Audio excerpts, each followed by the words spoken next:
किसान क्रांति हरियाणा में किसान हितैषी प्रमोद भाणा। तो आज हम एक बहुत ही कमाल की उपयोगी चीज़ साथियों, जिसका बहुत खर्चा भी बहुत कम रहता है और बड़े काम की चीज़ होती है साथियों, आज हम इस वीडियो में सरसों की खली होती है, जिसको खल भी बोल देते हैं साथियों, उसका खेती में बागवानी में यूज, किस तरह से हम सरसों की जो खली होती है उसका यूज करके हम अपनी खेती के लिए, बागवानी के लिए, धान है जैसे, उसके लिए किस किस तरह के चमत्कारिक फ़ायदे करती है ये, इसके बारे में आज हम वीडियो के माध्यम से आपको बताना चाहेंगे।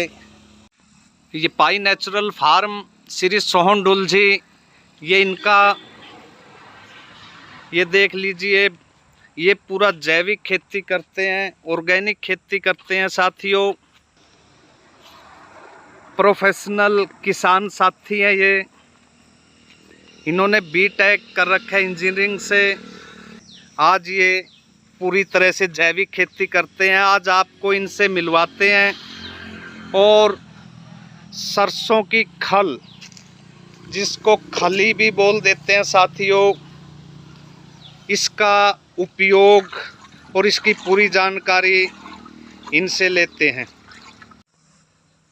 सोहनलाल ढुल जी, किसान क्रांति हरियाणा चैनल की तरफ से हमें अपना कीमती समय देने के लिए आपका धन्यवाद करते हैं, नमस्कार करते हैं। सबसे पहले तो आपका बहुत बहुत स्वागत है प्रमोद जी, मेरे यहाँ पर पाई नेचुरल फार्म पे। पहले अपने फार्म का नाम सोनू फ्रूट फार्म था, फिर मैंने ये सोचा कि अपने गांव को आगे लेके जाना, इसलिए मैंने इसका नाम गांव के नाम पे ही कर दिया, पाई नेचुरल फार्म। और दूर दूर तक लोग जानने लगे हैं, तो ये है कि अपने गांव को आगे ले जाया जाए। जी, बड़ी अच्छी बात है, बहुत ही अच्छी सोच आपकी, आपकी कदर करते हैं श्री सोनू जी। जैसा कि आज का हमारा इस वीडियो बनाने का मुख्य उद्देश्य है कि सरसों की खल का या खली का यूज करके बहुत से किसान बहुत फ़ायदा ले रहे हैं। तो मैं चाहूँगा कि आप भी इसके बारे में जानकारी दें। आपने भी ये मिक्सचर तैयार करते हो और अपने इस बागवानी में यूज करते हो, तो इसके फ़ायदे क्या क्या हैं और इसको किस तरह से तैयार किया जाता है, इसकी मात्रा डोज कितनी रहती है और ये किस किस चीज़ पर इसका अच्छे रिजल्ट्स रहते हैं, इसके बारे में आप कृपया देश के किसान साथियों को जानकारी दें। प्रमोद जी, इसमें जो आप सरसों खल यूज करते हैं आप जी, वो धान के खेतों में यूज करते हैं, गेहूं के खेतों में यूज करते हैं। जैसे मेरा बाग है, ये नेचुरल फार्म है, इसमें भी हम इसका न्यूट्रिशन पूर्ति के लिए यूज करते हैं जी। इसमें आप देख सकते हो सरसों खड़ होती है जो, उसकी वजह से हमारे इतनी गर्मी पड़ती है, इसके बाद भी हमारे पत्तों में कितनी ग्रीनरी है। जी जी जी। इसका मुख्य कारण ये सरसों, जैसे हमारे शरीर के लिए दूध जरूरत है ना, वैसे पेड़ पौधों के लिए और अपने जानवरों के लिए भी आप यूज कर रहे हैं सरसों खड़ का। एक अलग ही महत्व रहता है, इसमें सभी तरह के न्यूट्रिशन पाए जाते हैं। इसमें मुख्य तौर पे 6 न्यूट्रिशन पाया जाता है: नाइट्रोजन, फास्फोरस, पोटास, ये सल्फर, बोरोन और जिंक। ये मेन तो मुख्य तौर पर पाए जाते हैं।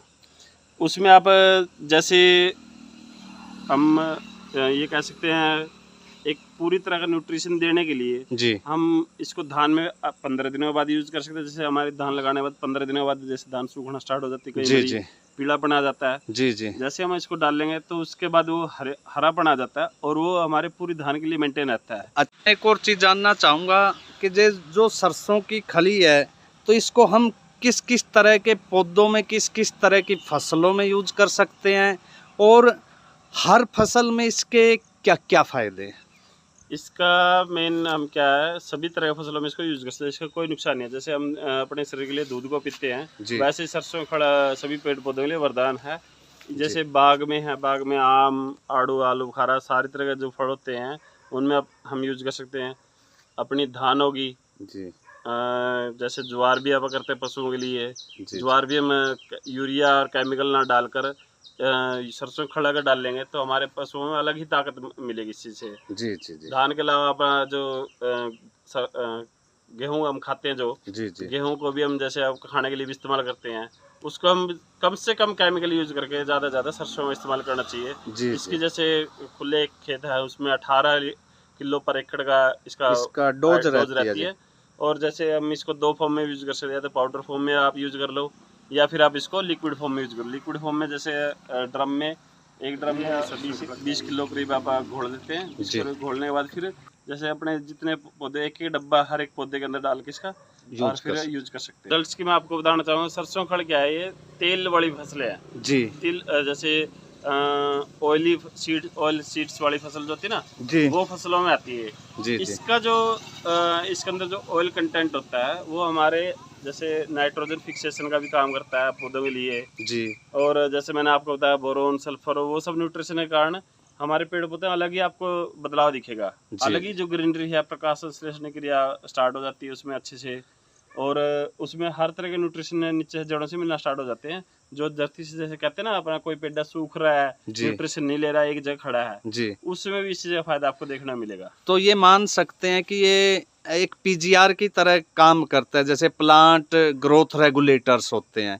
हाँ, ये फूड का भी काम करता है। हाँ, आप ये चीज़ कह सकते हो। प्लांट जो ग्रोथ प्रमोटर होते हैं उसकी तरह भी आप इसको यूज कर सकते हैं। वो एक किस्म से जैसे हमारी खट्टी लस्सी भी एक ग्रोथ प्रमोटर है, जैसे हमने पिछली वीडियो में बताया था। जी जी जी। इस वीडियो में जैसे सरसों खड़ा वो भी हमारी ग्रोथ प्रमोटर होती है। जी। उसके बाद प्रोडक्शन आती है आपके खेत में। धान में भी आपको बता दूंगा मैं, कम से कम 5 से 10% प्रोडक्शन में फर्क रहता है।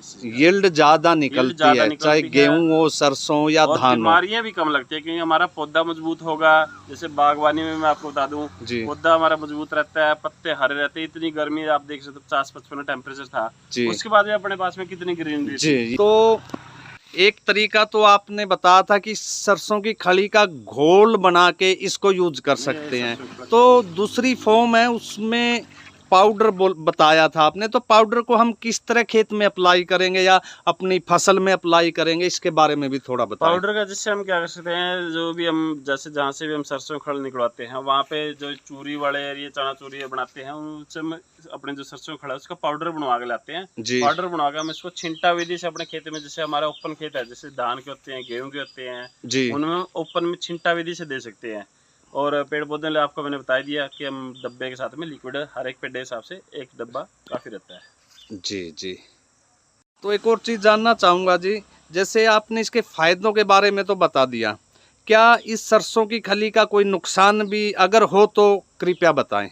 प्रमोद जी, इसका जैसे क्या हम बोलते हैं ना, हर चीज़ की किसी की एक लिमिट तक यूज़ किया जाए तो ठीक रहता है। उससे अगर अधिकता हो गई ना जी, तो वो हमेशा नुकसान करती है। जैसे सरसों खड़ का भी हम आपको बता दूं, पेड़ पौधे में हमारी एक डब्बे की मैंने डोज बताई 1 लीटर के आसपास लिक्विड में, अगर हम उससे ज़्यादा डाल लेंगे ना तो ये उसको धरती से जो न्यूट्रिशन लेने ना उसको लेने नहीं देगा जी। एक लेयर सी बना देगा। लेयर बनाने के कारण फिर ये जो और न्यूट्रिशन लेने हैं वो नहीं ले पाएगा जी, ऐसे ही आप धान में देख सकते हैं। धान में इसका यूज करने के लिए क्या है, 1-1.5 इंच पानी होना चाहिए। पानी अगर ज्यादा पानी हो गया खेत में जी, तो भी काम नहीं करेगी। अगर बिल्कुल सूखा हो गया तो भी काम नहीं करेगी, क्योंकि ये क्या है, हड़कड़ का उसकी जड़ों के पास में फैलना चाहिए जी जी जी, पानी साथ मिलके और धरती के अंदर इसका रस जाना चाहिए जी जी जी जी। जैसे आप नॉर्मल देखते हो गोबरी खाद होती है, गोबरी खाद के हम कुर्डी के ऊपर कभी भी पौधा नहीं उगा सकते हैं, नहीं उगा सकते। लेकिन अगर उसकी कुर्डी को उठा के हम अड़कड़ का बिखेर देते हैं तो वो हमारे लिए खाद का काम करती है। सोनू जी, इस जानकारी के लिए मैं आपका धन्यवाद करता हूं और नमस्कार करता हूं। बहुत बहुत नमस्कार जी।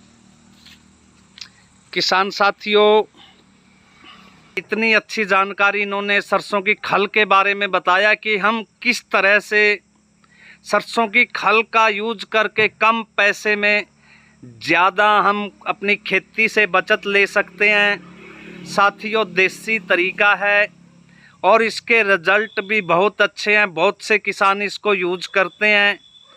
आप भी डोज और वीडियो में कहीं इंस्ट्रक्शन के अनुसार यूज करके देखिए। जय जवान, जय किसान, जय हिंद।